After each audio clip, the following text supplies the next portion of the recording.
Welcome to the 32nd episode of The Smartest People in the Room. If you've been following this series, you understand what we are doing here, shining a light on incredibly smart, accomplished people and helping them share stories from their careers and lives, as well as anecdotes about their past, present, and future. Today, I am thrilled to present two highly accomplished music executives who've also achieved considerable success in the cannabis space as well. For a long time, we've wanted to explore the overlap between music and cannabis in this series, and today is the day. Before we get started, let me take care of a little bit of business. First, to the audience, please feel free to introduce yourselves in the chat window. The reason we do these webinars is twofold. First, we want to share incredibly smart people and the work that they are doing day to day in the industry. But the second reason is a bit more nuanced. Some of you may know that I am a music industry headhunter. By definition and function, I help people connect with companies. In this series, my goal is to help you make more connections, and I invite you to take full advantage of that opportunity.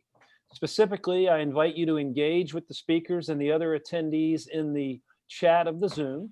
Also, introduce yourselves, say hello to your friends, and make some new ones. And please ask questions of our speakers. We will try to address as many of those as possible during the interview. By the way, please put your questions in the Q&A part of the chat, not in the chat itself.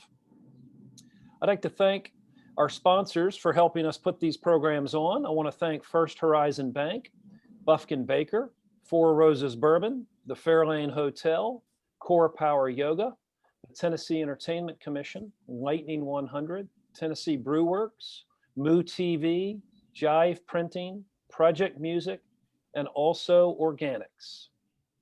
All right, let's get this party started. Today's interviewer is my good friend, David Hazen. David is head of North America for Midem, a leading music industry event serving the global music community. His deep music marketing experience includes label positions such as Senior Vice President of Marketing at Universal Classics and Putumayo World Music and Executive Vice President Marketing at Wind Up Entertainment. He's also held senior positions at The Orchard, VH1, and Warner Music Group. Before starting with Midem, he consulted with more than 24 tech, brand, media, event, and festival clients and produced hackathons for Canadian Music Week and O Cannabis. Welcome, David. Thanks, Tom. And joining David as today's special guest is Mr. Dean Reyes. Dean is an artist manager at C3 Management, representing Revolution, Duran Jones and the Indications, Unified Highway, Kyle Ahern, and Ria Rosa. He's also a co-founder of the Last Prisoner Project, a nonprofit dedicated to cannabis justice reform, granting clemency, expungement, and reentry for nonviolent cannabis prisoners. Please welcome these two amazing guests to the smartest guys in the room. Thank you, Tom. I'm really excited to introduce you guys to my good friend, Dean Reyes. Dean, we met when we were on a panel together at New Music Seminar in Chicago about 10 years ago. And since then, I've watched how you've grown your client Revolution into one of the most successful recording, touring, and streaming acts in the country. Not by following the standard music artist development playbook, but by breaking and making your own rules as you went along. Now, if we were in a typical conference scenario, I'd look out into the audience and say, how many people know Revolution? And I'll cut to the chase and just say that not many people realize that Revolution is by most measures the biggest reggae band in the land. And a few quick stats in support of that. Their breakthrough album, Peace of Mind, in 2012 hit #1 on both the reggae and the indie charts and entered the pop mainstream Billboard Top 200 charts at number 13. They got a Grammy nomination for their Falling Into Place album. They were Billboard's Reggae Artist of the Year 3 times in 2012, 14, and 16. And their top 10 tracks on Spotify have received a combined whopping 235 million spins. So I could go on, but I think you guys will all agree with me. Once you hear Dean's story, you'll see that this is really one of the great undocumented artist development successes of the past decade. So thanks again, Dean. Really happy that you're here with me. Happy to share your story. Let's start at the beginning. How did you meet Revolution and how did you come to manage them? Where were they at that time when you met them? Hey, David. Thanks, Tom. Appreciate you guys having me on here. Thanks for the invitation. It's nice to actually put on something with a collar as opposed to my pajamas that I've been wearing and working and managing bands from my home office here in Austin, Texas. So yeah, it's good to be here. And I guess the story kind of begins. I'm South African originally. My family's from Lithuania and Russia. They all moved to South Africa in the late 1800s and to escape the pogroms and make a new life and move to South Africa. And then my family left South Africa and moved to Southern California in 2001 when I was 15. So I went to high school in Orange County in Irvine, California, and moved up to LA. I went to community college for a year and a half, and a friend of mine was taking the audio engineering program at Musicians Institute in LA. And I decided long ago that I wanted to be in the music industry. I always, sold mixtapes on the school bus and, downloaded songs on Napster and made CDs to Winamp, and always had a big CD collection and would like DJ all the parties when I was in high school, and always knew I wanted to be in the music business.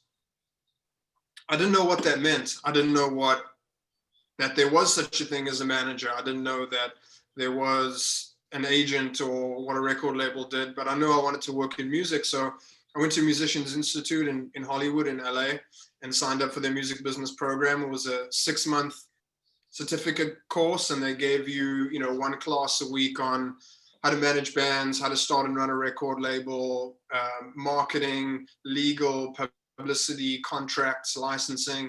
And so I did that for 6 months, and then I went to go intern for Seth Bisler at A&R Worldwide and the Music Expo conference, and interned for a couple other managers and other management companies, and saw a posting on entertainmentcareers.net for the Viper Room. And I was 20 years old, and I said, "Ooh, that sounds interesting. I'm going to go and put bands on the stage," because I've always wanted to, what music does to all of us is it inspires us and makes us feel better and provides an escape and an emotional experience for us. And so I wanted to do that. So I wanted to put bands on the stage, and I was an intern at the Viper Room, and I was 20. I wasn't allowed to be inside the venue, but nobody asked, and so I didn't tell.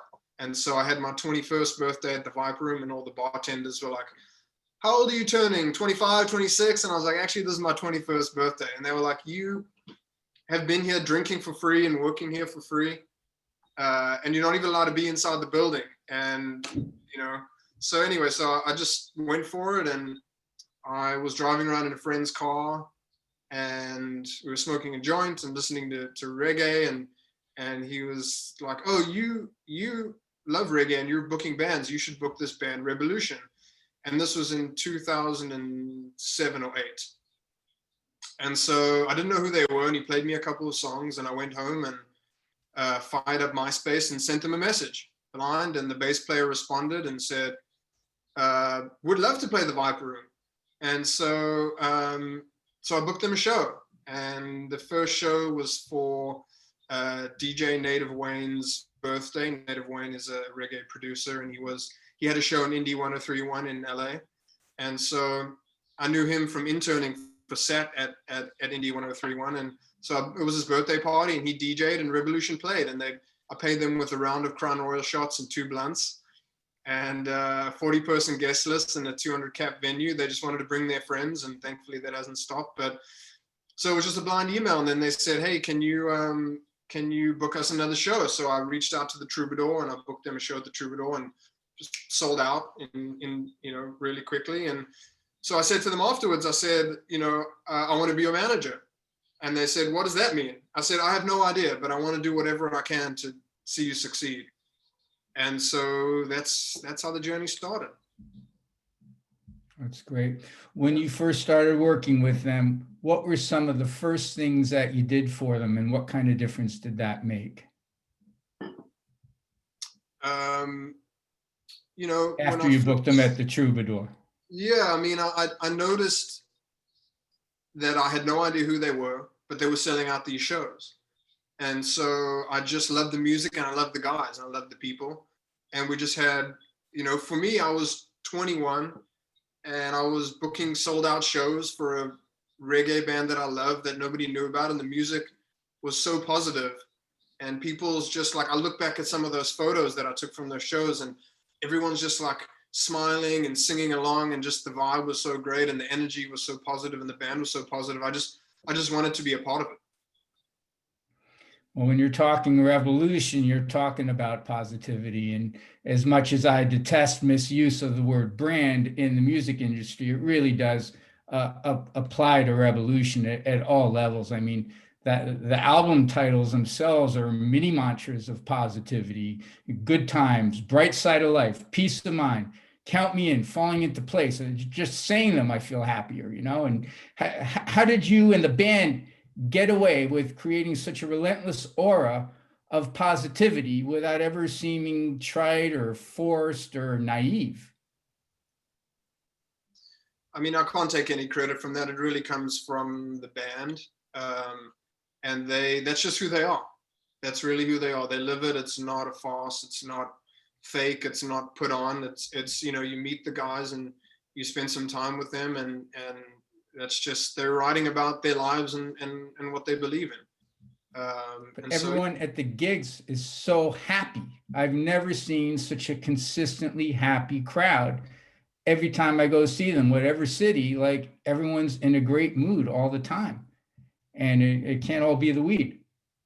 Yeah, I mean, it is interesting because, Revolution fans are not particularly reggae fans. They're fans of, other genres. They're fans of rock and pop and hip hop. And, if when we look at the data and we look who the fans are, they're not necessarily like roots reggae fans.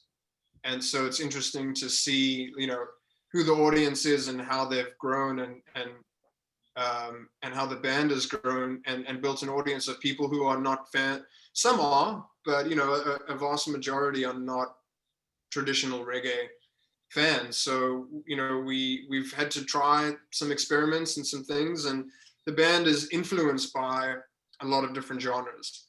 So while they do listen to reggae, they love hip hop, and that comes through in the music. They love jazz and funk and blues and rock, and all of that kind of like comes out in sound. But about the positivity, I mean, that you meet the guys, that's just who they are.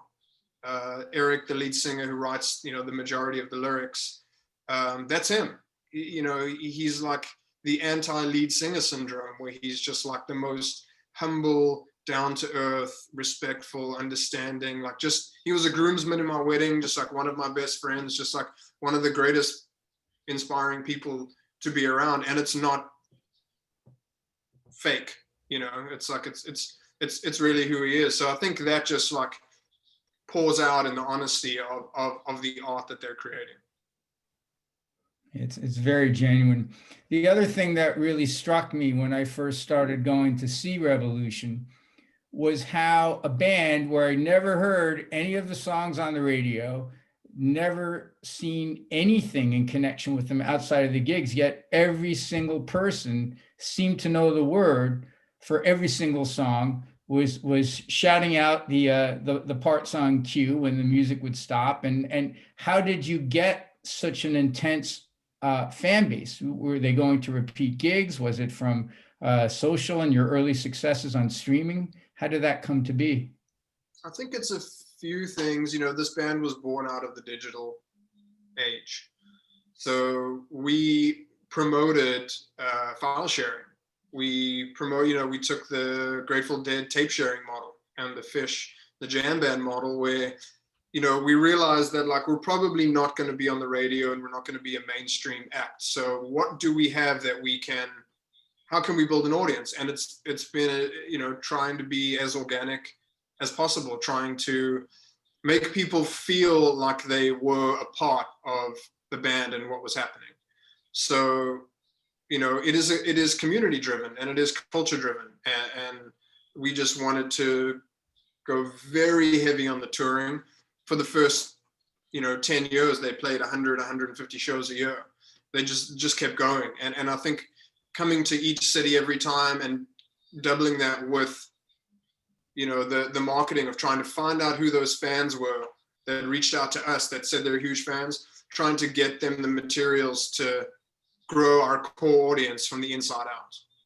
And obviously none of this would happen. It all comes down to the song, right? If the music wasn't great, then people wouldn't emotionally connect to it and they wouldn't tell other people about it. But since we realized that, you know, people were sharing this music because they were having an emotional reaction to it, the positivity, making their lives better, the, you know, finding comfort in the lyrics, finding familiarity, then we wanted to find those people and give them, you know, in the early days, it was hero posters to go to the promoter and get the posters, put them up around town, take photos, send them back to us. You're on the list, you get free tickets. And you get a signed poster and you get a free t-shirt. Just go to the merch guy, show him your ID, your name's there, we'll give you a ticket. It was those, like the little things that we wanted to make people feel like they were a part of it.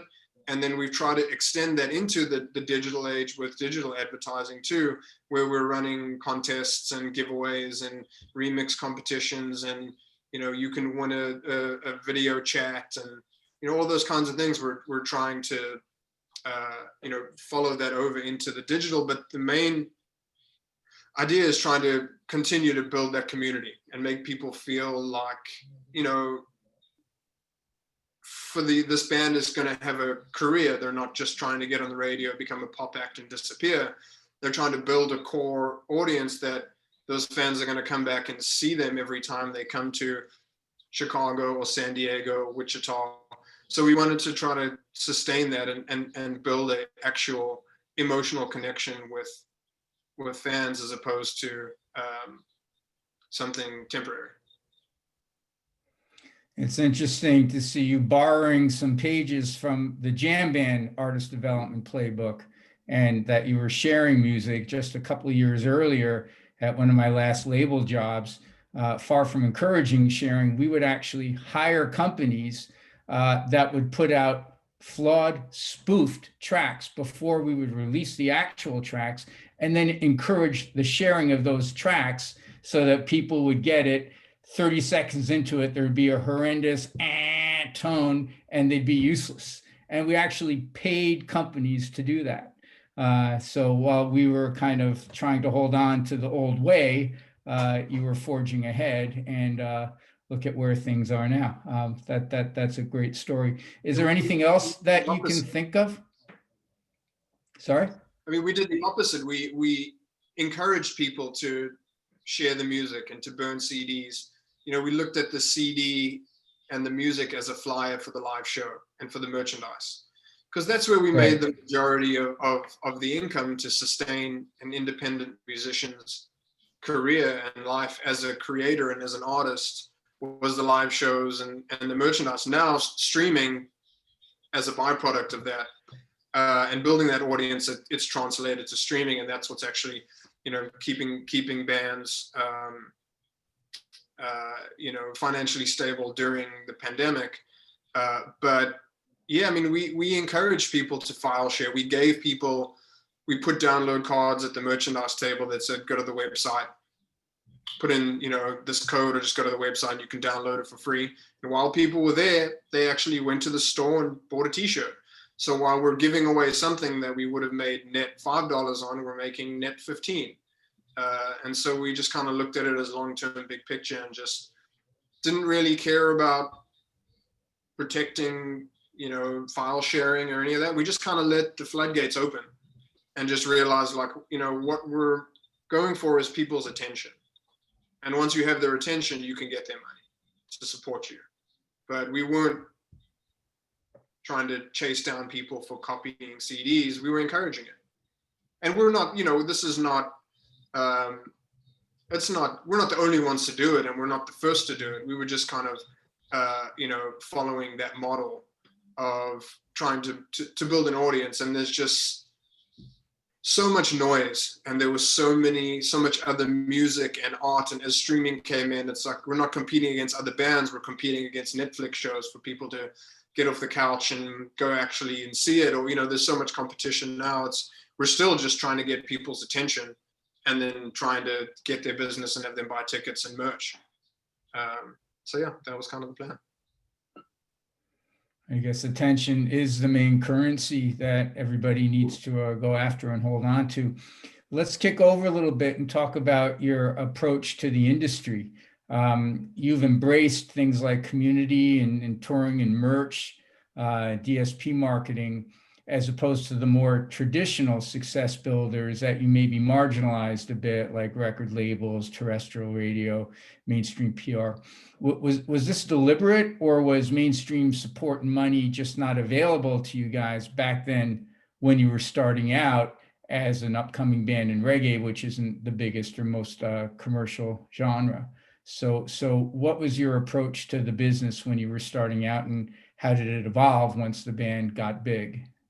It wasn't some elaborate plan. We were just kind of taking it as it comes. I had some great mentors in my career and partners who have shown me what they've done. You know, before Revolution, it was Slightly Stupid, and before Slightly Stupid, it was Sublime. And we're kind of bringing up that culture of, like, you know, inspired reggae, rock, punk, hip hop. So we were honestly just kind of taking a book out of you know, John Phillips and Matt Phillips' playbook, and whoever they took inspiration from. We were just doing what they did and just doing it our way. But there wasn't much industry. You know, we got early on in the band's career, one of their songs, Safe and Sound, got some radio play in San Francisco, and Aaron Axelson started spinning it, and we got calls from some major labels, and they gave us some deals that had a lot of money, but it was like 5-6 album deals. And, you know, it just what we were giving up just didn't make any sense. So we decided to kind of go it alone and go it ourselves and keep all the money and invest in ourselves and kind of build it organically as a touring act. And it seems to, you know, still kind of be working. And you own all your own masters, correct? That's correct. We do licensing deals with Easy Star Records to release the albums on, you know, short term. But the band owns all of their masters. Yeah. We have never control, only one album deals. We do whatever we want, whenever we want, however we want. We've released triple albums where every song had a dub remix version and an acoustic version. We've released singles when we want to. We've given away what we want to.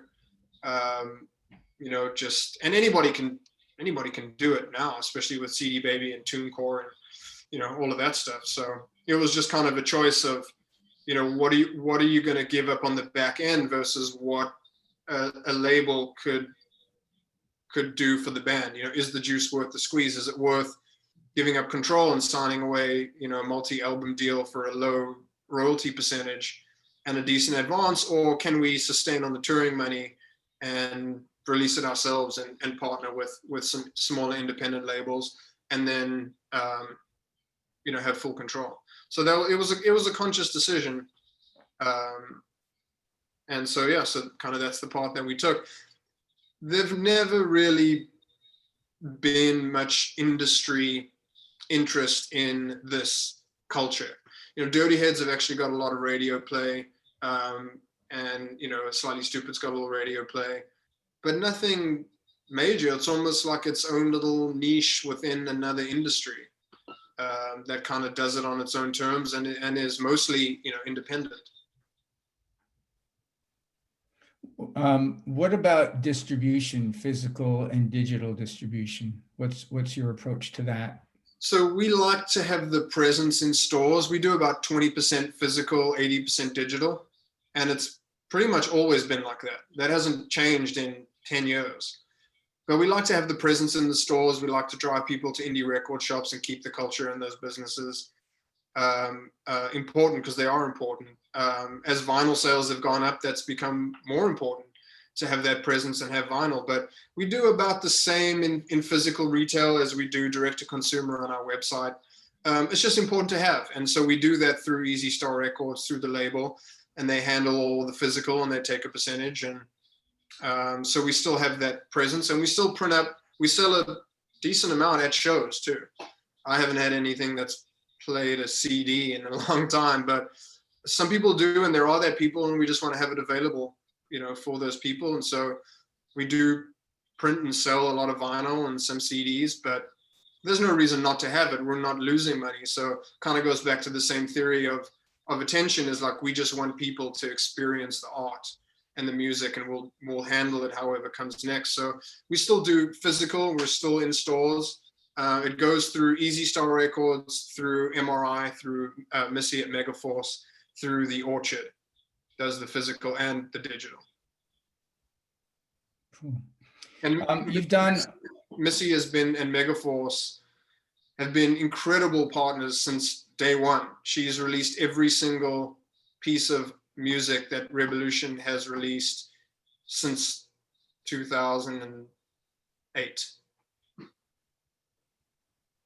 It's tough to find good partners that you have good relationships with, and that understand. A big part for us is that they understand who we are and what we're doing, because it is a little bit unconventional, where obviously we're not the only and first independent act to do it ourselves, but she understands the culture that we're in. She understands how to market it, how to reach those people. So we kind of, we find people that we like and that do good work, and we stick with them. So shout out to Missy, the best. All right. Given the incredible success you've had with the DSPs and Spotify, as I'd mentioned earlier, are there any campaigns or tactics that you put into play to help get those numbers up there that you can share? Yeah, we've done anything that we can, really, with what we have to work with. We've done a lot of email marketing campaigns. We spent a lot on digital advertising. We know exactly who our fans are. For the most part, we know how to reach them. And so we've done a lot of digital ads. We've done a lot of limited edition merchandise drops, kind of following in the Supreme and that kind of, that culture. We have done a lot of contests. We've done some contests where you can submit cover videos of you playing a Revolution song to YouTube or Instagram, tag the band, and the band picks a few people, and you get to come backstage at the show in your town and have a jam session with the band. And we've been doing that every year for like 7 or 8 years. And about 5 years ago, a guy named Kyle Ahern submitted the jam with the band of him playing every instrument. He did like the split screen, and he had himself playing guitar, drums, bass. This was early. This was, years ago. And he submitted the song, and he's just a master multi-instrumentalist. And he won the Jam with the Band contest. He came backstage to jam with the band, and the band loved him so much that they invited him to join the band. And so he went from playing Revolution covers on YouTube to his first show was in front of 10,000 people. And he's now a permanent member in the band, and now I manage him on his own career. He's a client of mine. And so those kinds of, interactive. And so one of the reasons for doing that was when people post about them covering themselves, it's another way for people to post about the band to their following. So as people are posting Revolution songs, they all of their little, micro communities are discovering Revolution songs through them. So there's kind of an incentive on both sides to put on my manager hat. But yeah, so we've done all those kinds of things. We've had people submit videos of how they're being environmentally responsible, and they get to come and hang out with the band and talk, about that kind of stuff and climate change. And we've encouraged people to, in the early days, like I said, pick up posters and put them up and get free stuff. And but a lot of it has been finding out who are like-minded audience and fans online and really targeting them and putting money towards it. And we can look at it for every dollar that we spend on this merchandise campaign, we've made a 3 times return, or we've made anywhere up to 12 times return on some new summer launch with 7 new items. And so we just keep reinvesting that money back into advertising until that well runs dry and we've hit everybody that we can hit. So it's really easy. We have a digital advertising agency, Justin at Soundwave, and he's been working with us also since the very first digital ad that we ran. And so we have all of the data, and we can find these people directly and market to them directly, and then analyze that data. And we can see what's working, who's paying attention. Are the live acoustic jam videos getting a lot more engagement than a photo from the show? Okay, well, let's keep doing those. Is the t-shirt that is tie-dye, that has a brand new logo, getting a better return on an old t-shirt that's a black print t-shirt? Well, let's start printing more of the tie-dye. So we're putting all of that out there and taking all of it in and running it almost like an in-house creative ad agency, and seeing, you know, what's working and what's not, and who's paying attention. And these are all resources that anybody can really do, but we're kind of being forced to do it that way because, you know, like you said in the beginning, there isn't much of a, I guess I kind of see it as different industries.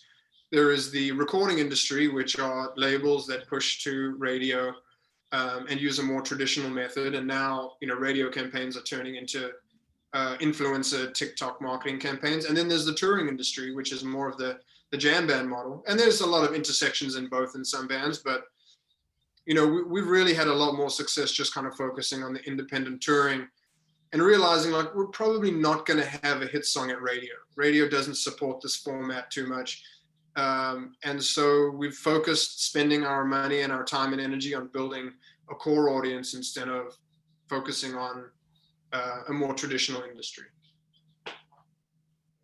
That's great. I hadn't realized you had assembled such a long-term loyal team supporting you that brings their cumulative years of really knowing the band and the fans, and that probably takes on greater value with each passing year, I would think.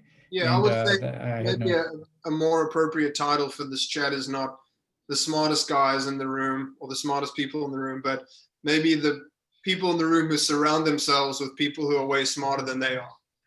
So trying to find people who understand this kind of stuff. And you know, when talking about what a manager does, a lot of people, including my parents, still after 15 years are like, we don't know what you do. What do you do?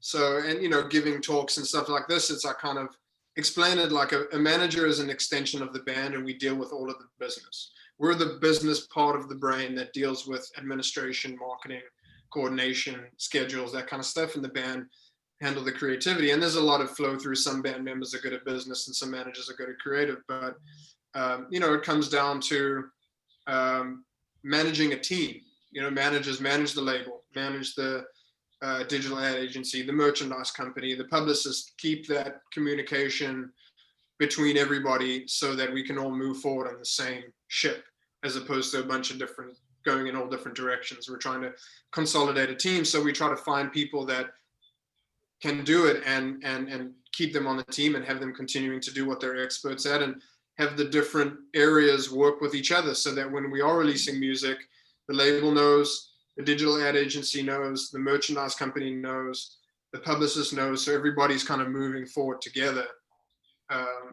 And so it's all kind of just extensions of us as the team.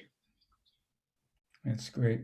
So our good friend Fiona Bloom is asking, where do you digitally advertise? Where do you consistently get the best results? Mobile, on Facebook and Instagram. That's where we get the best results. That's where we can target the best. We see, you know, a lot more people engaging on mobile. It's about 80 mobile, 20 desktop. And so, yeah, we're targeting people and they're on their phones, you know, swipe up to buy, or, you know, that's kind of where we have a lot of our success. We do a lot of, when we have videos coming out, we do a lot of YouTube ads. And yeah, we're only now kind of starting to move into spending money on influencer campaigns, because that's kind of the new radio. You know, the program director at KXP, whatever it is, I don't want to name names because I'm running a radio campaign right now. But anyway, those people are for a different act, Aaron Fraser, who just made an album with Dan Auerbach down in Nashville. Shout out Tom Truitt. With Dan Auerbach's the singer of the Black Keys, and he produced the drummer of Duran Jones and the Indications album. We just launched a radio campaign yesterday. We went for ads, and he was the #1 added artist at AAA Radio, brand new artist. So, but anyway, Wow. the social media influencers, as much as it frustrates me to say that word, are kind of acting as modern day radio programmers and tastemakers. And so back in the day when you would spend money on a radio campaign, now we're spending money on influencer campaigns and doing it strategically and trying to figure out, okay, who are the influencers that live in this world that the people who follow them will actually be paying attention. So it's, I don't know, man, it changes every day. It's crazy out there. But so to answer Fiona, yeah, that's generally where we see the biggest return is on Facebook and Instagram digital ad spends. And I think that goes for most people. I think that's just the biggest marketplace right now. And if Fiona, if you want to, you can go yourself into your own Facebook page and run your own ads. It's like, it's really not difficult at all. You don't specifically need an agency to do that. You can go yourself and decide, hey, for this chat that David and I are doing, if we wanted to spend money, we could go into the program, into the Facebook backend, and we could run ads for it. And we can target people who have watched this program before. We can target people who watch similar programs. We can target everybody who has downloaded or follows certain industry influences, or the left sets of the world, or those kinds of people. It's pretty incredible how specific you can target people and then run some ads for anywhere from $20 and just see what's working, and run 4 different ad campaigns to 4 different audiences for $20 or $100 each, and see what your return on that ad spend is. And then look at it and be, okay, the second one I ran had a way better engagement rate than 1, 3, and 4. So then I'm going to spend the rest of my budget on the second campaign, because that's obviously, who knows why, but that's what people are paying attention to. So I'm just going to keep going for that one. And you can do that right now. You can go on and just run it yourself. It's like, and then you can, I think there are free courses or very cheap courses that you can take, and you can go on, there's YouTube videos. You go on YouTube and type how to run Facebook digital advertising in 1 hour. They will run you through, you can have it on half of your screen and run your ads on the other half of your screen. And you can literally go step by step and run your own digital ads. It's that easy. Cool. Robert Singerman, another good friend of ours, has a question of, who is your publisher, or are you self-published? The publisher for Revolution, we just did a deal with Cobalt, and about a year ago, and really seeing some good results for the percentage that they take. They're going out and finding way more money. It's an admin deal, so we're really happy with that. And Duran Jones and the Indications is published by the Numero Group, which is under Secretly Canadian, and they're also signed to the Dead Oceans label, which is also under Secretly Canadian. Cool. But all sorry, right, to answer that as well, Revolution didn't have a publisher for 10 years or 12 years. We just did it ourselves through, collected our BMI royalties, and C3 Management has an in-house sync manager, Matt Whittington, who's been at C3 forever and does an incredible job, and he pitches the catalog to film and TV and sync. So that's kind of just what we've done. all right. Let's move over to festivals and merch, and then the merch discussion will lead into the cannabis section. So very quickly, I wanted to ask you the importance that festivals have played in Revolution. You started off headlining in the smaller reggae festivals, and then segued over to the mainstream and the jam band type festivals. And then you ended up doing your own festival in Jamaica. So just talk for a couple of minutes about the importance of festivals in Revolution's development. Yeah, I think festivals have been incredible for the band. Revolution's had the same agent since day one, Aaron Pincus at Paradigm, one of my mentors in touring, and incredible agents, one of the best in the industry. And it was a strategy from the early days to try and put Revolution in front of as many fans to discover them as possible, and that includes both the digital we've talked about and in person at festivals. And it was a combination of trying to get on multi-genre festivals like Lollapalooza, Austin City Limits, and Bonnaroo, to help them get discovered. And that's been incredible for us, because the band isn't a straight reggae band. They are a jam band. They do jam sections. They have a big hip hop influence, rock influence, funk, jazz, blues. So the playing the festivals was a big a big help growing the band. And so when we would play before a jam band or after a hip hop act at a Wakarusa, we would get a bunch of fans from it. And if we were to play at a Lollapalooza, we would get a bunch of fans too. And it just kind of helped with the growth of the band. And play the reggae festivals too, because obviously they have a huge reggae influence. And then so by going to festivals and just loving the community aspect of it, we got offered to do the 311 cruise a couple of times, and we played Michael Franti's Rombello cruise, and realized that it was a great way for the community to meet each other, as well as the community to interact with the band. So I spent 4 years and multiple conversations with multiple producers, the Cloud9s of the world, and trying to curate and create a Revolution festival themselves. And it comes back to a blind email. I blind emailed this company called Island Gigs, who does festivals down in Jamaica. And they've done Government Mule for 10 years, Little Feat, Hanson, Dark Star Orchestra, the Grateful Dead cover band. And I reached out to them and I said, hey, I have this band Revolution, and we want to do our own festival. And we did it. And they covered the costs and we split the profits. And so we do it down in Jamaica. On the beach in Jamaica. It's all inclusive. We've done it twice. And so it's festival and hotel. It's all one ticket. It's like a vacation. So what they do is they take over the whole all-inclusive on the beach for like 5 weeks, and they do 5 or 6 back-to-back festivals. So if Revolution goes the 1st through the 5th, they do the 6th the change day, and then Government Mule will go 7 through 10. And they'll do 11 the change day. So they set up a stage on the sand, and you buy a room, and included in the room is all you can eat, all you can drink, and all you can watch. And then within that, we have play beer pong with Revolution, play disc golf with the Revolution, play golf with the Revolution, do trivia. The band's doing guitar lessons, and you write a song with the band, and they're doing croquet, and then you're hanging out at the bar and you're doing shots with them, or you're sharing a spliff on the beach, back when people used to share spliffs.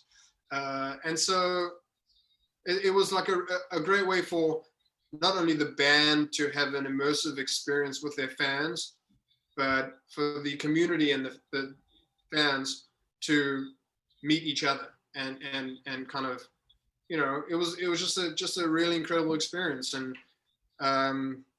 it's been really successful. So obviously we had to take a break. Maybe we'll start it again. Maybe we'll see how things go. But it's been a lot of fun.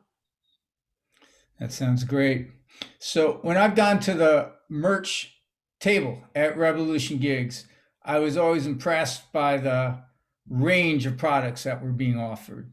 Not just, the usual t-shirts and hoodies, but you would have like not just cool lighters, but some beautifully designed stash boxes. And I'm just wondering if, given the community and the roots, is there a connection between your merch offerings and if you could talk about how that led to some of your more innovative product offerings, from the Flavor X vape pens to the IPA beer. Sure. It all comes down to the band trying to be as authentic as possible. They live in a culture. They are a culture. They experience that culture, and they tried to project that culture. And so they love craft beer. So we partnered with Lost Abbey in San Diego, and the band came up with the recipe. They want a grapefruit, beachy inspired crushable session IPA. And we went to the brewery and we made it. We banded the tastings and they created the recipe, and now it's in Whole Foods and Costco. And so we're cross marketing. We're marketing it to the band's fans and their audience, and doing giveaways and sales and tastings and stuff like that, and having it at the show so people can go to a Revolution show, buy a Revolution beer, and be a part of that. And the band obviously love cannabis, and it's a part of their lifestyle. So we created a cannabis partnership with a company called Flav, and we came up with a couple of cannabis flavored vaporizers. And the band, same thing, figured out what they want. We wanted something that will help ease pain, help with sleep, but also something that they wanted to stay up and be creative in the studio and at shows. And so we created 2 strains, and and put them out and marketed them, and those are doing well too. And so it wanted to be authentic. Like, we didn't want to put out any products that the band didn't believe in, and that they wouldn't consume themselves. And so, so that was about 4 years ago. And we put out a couple beers, and we put out the cannabis products. And it's been. Were the beers CBD beers? No. Okay. No. Sorry, just a couple of beers. And so it's been an interesting ride. I'm learning a lot. And like you said, that kind of brought me into the cannabis space, and then brought me into criminal justice reform, and educated me on some of the problems that we're facing in America and around the world as it comes to cannabis. And that's been like, a real passion of mine, getting into that space. So I'm happy to talk about, cannabis industry or criminal justice reform or any of that stuff, really. I'll talk all day about that stuff too. Well, before we get into Last Prisoner Project, I just wanted to ask one follow-up cannabis question, and that is, now that you've been doing this on a pretty deep level for the last 4 years, where do you think the best opportunities are for artists and labels and people in the industry that are looking to connect with the cannabis marketplace? What licensing deals, what products, what would you advise for, artists that aren't like Willie Nelson and have a massive label and brand that they can put on products? My advice would be to start small.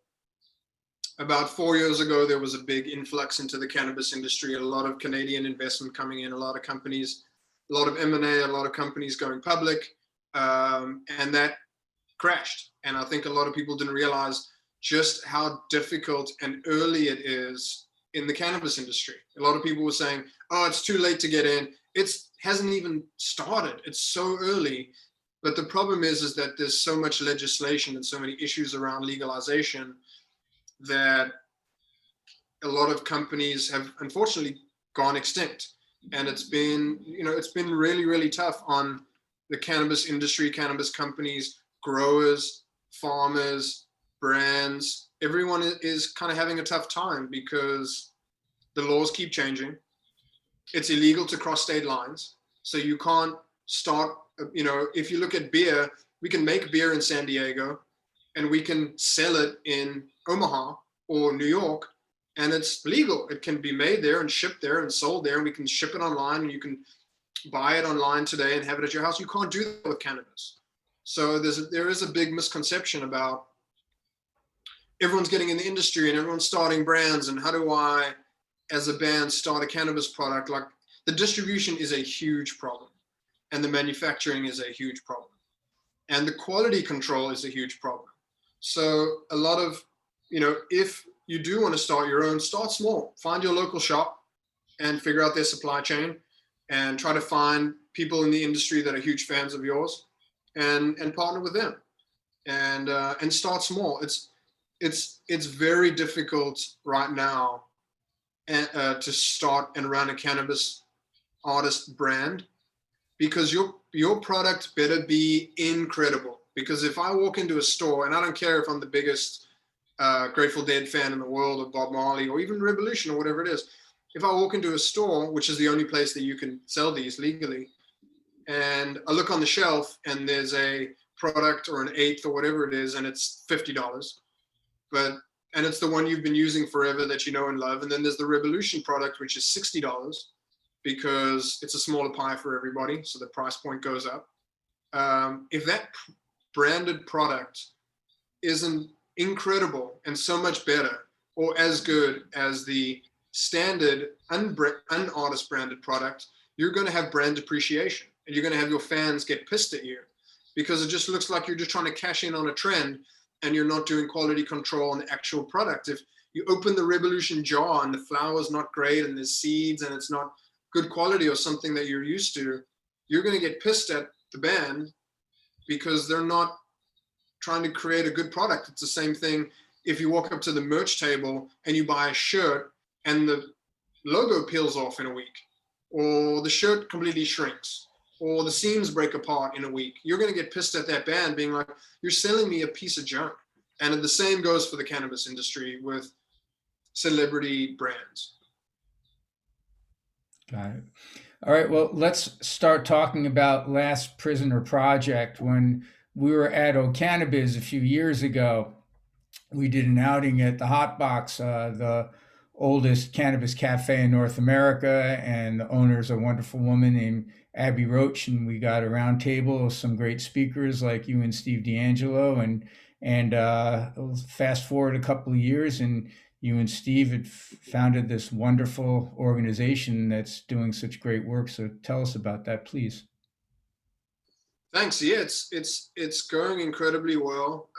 Following the trend of just blind emailing, blind calling, just walking up to people. I met Steve in an elevator at O'Cannabis. Thanks to you, I was invited to speak.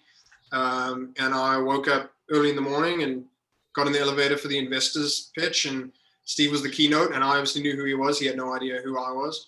And long story short, we landed up forming this nonprofit together with his brother Andrew just 1 year ago, and it's grown incredibly well. So what we do is we focus on basically getting people out of jail for cannabis convictions, nonviolent convictions, and we focus on clemency, getting them out of jail, expungement, clearing their records, and reentry, which is trying to get them jobs when they get out of jail, so we can reduce what's called recidivism, which is when people come out of jail and they can't find a job, they can't get housing, they can't get their lives back together, they'll end up just going back into the system, and the system's designed that way.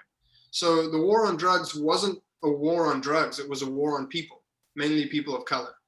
And people that are incarcerated in America are incarcerated at really unequal rates. Black and brown people make up a much higher percentage than white people in prisons. And that's obviously because of racist problems and issues. And so it's a modern form of slavery, and there are people in prison for selling and smoking weed, which people are now building intergenerational wealth from doing the same thing. And they just need to get out. They shouldn't be they shouldn't be there in the first place. Cannabis was made illegal by propaganda, and you know, it shouldn't have been illegal in the first place. It's a plant that I'm growing in my backyard, or that I can grow in my backyard. And it's a medicine, and there are people sitting in prison. So right now there are 40,000 people in jail for cannabis offenses, and our goal is to get them out. We've got people out of jail, we've got them home to their families, we've assisted governments and governors, and are getting hundreds of people out of jail and home to their families. And so currently right now we have 32 active cases. We have 55 attorneys working with us. We've raised money from the legal cannabis industry. And it's a really big passion of mine, and it's going incredibly well. A lot of the really big cannabis companies are supporting us. We're still trying to get a lot more of them. We're working on a case now, a guy, Michael Thompson. He's been in jail for 25 years, 64 years old, in Michigan, where cannabis is legal. He got COVID-19, he's still in jail, and 1 mile from the Muskegon Correctional Facility where he's sitting in jail, they just licensed and are building a legal grow operation. So and Governor Gretchen Whitmer will not pardon him. She will not let him out. And he sold 3 pounds of cannabis to an undercover cop 25 years ago. He's been in jail ever since. And so there are stories like that of Corvain Cooper. There are, just Richard DeLisi. There are so many people that are doing the same thing that all of these cannabis companies are doing, and they're sitting in jail. So we've built a really good advisory board from industry contacts. We've got Willie Nelson is on our advisory board. Damien and Stephen Morley on our advisory board. Jim Belushi, Bill Maher just joined our advisory board. And so Melissa Etheridge, yep. And so we're getting the word out, and we're building, and we're raising money. And our goal is to get every single cannabis prisoner home and out of jail around the world. And our mission statement is we won't rest, and we're not going to stop until every cannabis prisoner is set free. And so we're breaking down the walls, and we're pushing for it. And I mean, just think of that concept, how crazy that is. That all of these people are still 40,000 sitting behind bars while other people are making money doing the exact same thing. Like they just need to come out, and they need to go home. And, I recognize my white male privilege, and I'm aware of it, and I'm trying to not take it for granted. And I realize that if I was walking down the street and I was smoking a joint, the chances of me going to jail are a lot lower than if one of my friends of color were walking next to me and doing the same thing. I mean, that's a huge, huge problem. But just as it goes to cannabis, that's what we're trying to do. What role does some of these artists that you've mentioned play in your mission? Do they do outreach? Do they allow you to use their name? Do they make phone calls? Do they make videos? What do these celebrities do when they join your advisory board for you? All of the above. Melissa Etheridge did a live streamed show. She donated all the donations to Lost Prisoner Project. Damien and Stephen Marley and Eric from Revolution has done tours where he donated 100% of the profits from those tours, somewhere around $45,000 Revolution has donated. And so anything from that to Willie and Lucas did their 420 show, their live stream, the Luck Reunion, because they couldn't do it at South by Southwest, so they did it online, and they gave us all of their donations. Bill Maher and Jim Belushi, they're going on national TV and talking about it. So anything from like a post to try to raise money to a live stream to raise money, it kind of comes back to the same thing as like we're trying to grow awareness and make people aware of this problem, because I managed a reggae band. I'd had my relationship with cannabis my entire adult life. I was consulting cannabis companies and in the industry, and had released my own products. And I had no idea how bad this problem was. I guess just naively, I just thought like, oh, well, if it's legal, like they're going to stop arresting people and probably release people that are in jail now in those states or, wherever it is. But that's just not the case. And so when I met Steve and Andrew and Sarah Gersten and Mary Bailey and the whole team, I started peeling back the layers and learning about this problem. And it just completely devastated me and blew my mind that this is such a huge injustice. And so if you can't tell, I'm pretty passionate about it. And so, yeah, so I learned about it. Like I had no idea.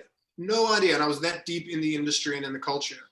So part of the role, to answer your question of what these advisors are doing and these board members, is trying to kick over every rock and scream from the top of every mountaintop we can, and educate people about this problem. And hopefully people are passionate enough to give their time to make phone calls to the Michigan Parole Board to tell them to let Michael out, or donating money to help us pay for lawyers to file paperwork and, all those kinds of things. That's all great. Last question about LPP. Now that you've been operating for a year, what milestone or accomplishment are you most proud of, or do you want to call attention to? Or is it simply the collective amount of money that you've raised? we've raised a good amount of money. Nowhere is enough until everybody is home. But thankfully now we can operate without worrying about going broke, I guess. We're really proud of just continuing to get people home to their families and really focusing. That's our mission. Get people home, get them out of jail, get them home. We just got an Army veteran who spent 8 months in prison. We just got him granted parole. Philong Chong, who was a Vietnam refugee, moved to America, lived in Oakland, was arrested for shipping cannabis across the country, spent 5 years of a 7-year sentence in federal prison. We got him out. We're working with Governor Polis in Colorado to get people to work with them to expunge records. People have this on their record and they can't get jobs. There's some, if you're a felon in some states, you can't vote. So we're trying to get people jobs also. So there is a lot that I'm proud of. It's mainly like trying to level the playing field, get people out of jail. And we've partnered with some of the biggest companies to dedicate a percentage of their workforce. So when we are getting people out, they go through a 14-week training program on the cannabis business and they get hired in the cannabis business and get back to, where they should be. So there's thankfully a lot to be proud of. And, obviously it's not me, there's a huge team and it's very satisfying work. Well, congrats. Thanks for sharing your wisdom and stories and successes. Thank you, Tom, for giving us this time. Is it okay if I mention about November 12th? Absolutely. Go ahead. There's going to be a follow-up session that I can sneak preview announce where I'm going to be interviewing Richard Goddard, the founder of The Orchard and Chief Creative Officer. And I've heard some of his stories and you will not want to miss that. So I will see you in a few weeks. And thanks again, Dean. Thanks again, Tom. You probably have some closing comments to put out there now.